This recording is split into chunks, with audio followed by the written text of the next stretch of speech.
আমরা স্টুডেন্টের স্বার্থ সর্বোচ্চ রক্ষা করা, সেই জায়গায় আমরা চেষ্টা করেছি। আমাদের স্টুডেন্টের সবচেয়ে বড় সমস্যা হচ্ছে খাদ্য সমস্যা। আমরা দেখি যে এখনো পর্যন্ত স্টিল আমরা কিন্তু সেই জিনিসটা অনেকাংশে কিন্তু দূর করতে পারছি না বা পারতে আমরা অক্ষম। এই জিনিসটা আমাদেরকে মেনেই নিতে হবে। আমরা তো ইলেকশনটা এবার যেটা হলো ২০২৫ সালের ডাকসু ইলেকশন। ইলেকশনটা প্রায় ৫ বছর পরে হয়েছে এবং তো সেই জায়গা থেকে এখানে পলিসি মেকিং এর একটা বড় একটা বিষয় আছে। আমরা সেই জায়গা থেকে স্টুডেন্টের যে একটা জায়গা করে নেয়া। আমরা তো সবসময় স্ট্রাগল করি।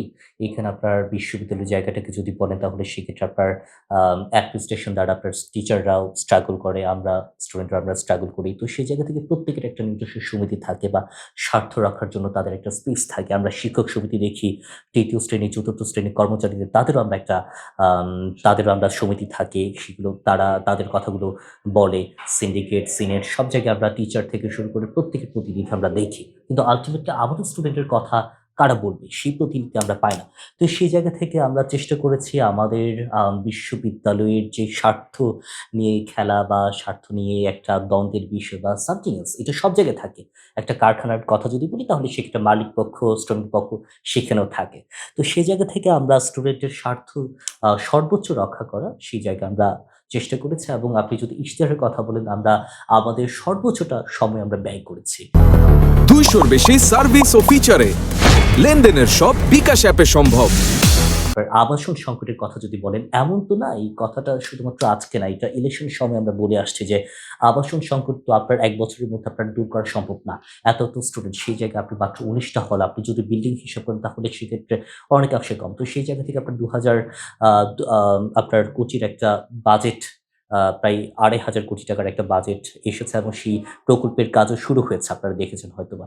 তো সেই জায়গা থেকে কাজগুলো যাতে আপনার সুন্দর মতো হয়, কাজগুলো যাতে আপনার দুর্নীতিমুক্তভাবে হয় সেই জায়গায় আমাদের আম সবচেয়ে বেশি নজর দিতে হবে। সেই জায়গায় আমাদের জোর দিতে হবে। এবং ক্যান্টিনের সমস্যার কথা যদি বলেন, যে আপনার আমাদের স্টুডেন্টের সবচেয়ে বড় সমস্যা হচ্ছে খাদ্য সমস্যা। আমরা দেখি যে এখনো পর্যন্ত স্টিল আমরা কিন্তু সেই জিনিসটা অনেকাংশে কিন্তু দূর করতে পারছি না বা পারতে আমরা অক্ষম। এই জিনিসটা আমাদেরকে মেনেই নিতে হবে। এবং সেই জায়গায় সবচেয়ে বেশি যেটা দরকার সেটা হচ্ছে আপনার একটা ভর্তুকি। আমাদের বিশ্ববিদ্যালয়ে যে আমাদের যে ক্যান্টিনগুলো আছে, সেই ক্যান্টিনগুলোতে যদি আপনার যদি ভর্তুকি না দেয়, তাহলে সেক্ষেত্রে তাদেরও ক্যান্টিন চালানো মুশকিল হয়ে দাঁড়ায়। এখন বিশেষত বিষয়টা হচ্ছে কি, এখানে অনেক আপনার বছর ধরে একটা সিন্ডিকেট জমা হয়ে গেছে। এটা আপনারা নিজেরাও জানেন যে, আপনার এখানে যে ক্যান্টিনের মালিকগুলো দেখেন না, সে ক্যান্টিনের মালিক একটাকে আপনার তাড়িয়ে দিলে আরেকটাতে সে গিয়ে কোনো একভাবে সাশ্রয় নিয়ে নিবে। এই বিষয়গুলো দাঁড়িয়ে গেছে। তো সেই জায়গা থেকে সবার বিরুদ্ধে আপনার একটা যুদ্ধ করা ইটস সো টাফ।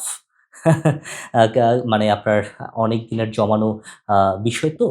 তো সে জায়গা থেকে আমরা চেষ্টা করে যাচ্ছি। আপনারা হয়তোবা দৃশ্যমান অনেক কাজ দেখেছেন এবং সেই জায়গা থেকে আমাদের অনেক ব্যর্থতা আপনারা খুঁজে পাবেন। আপনার ইমাজিনেশন এবং রিয়েলিটি সবসময় এক হয় না। ব্যর্থতার জায়গাটাও মেনে নিতে হবে। আবার সেই জায়গায় আপনার যেটুকু কাজ করেছি সেটুকু আপনার যথেষ্ট পরিশ্রম করে যথেষ্ট আপনার একটা ঘাম আপনার করে আ আপনার সেই কাজগুলো করেছি। তো সেই জায়গা থেকে আপনার দেখা যাক এখনো সময় আছে ৪ মাস কতটুকু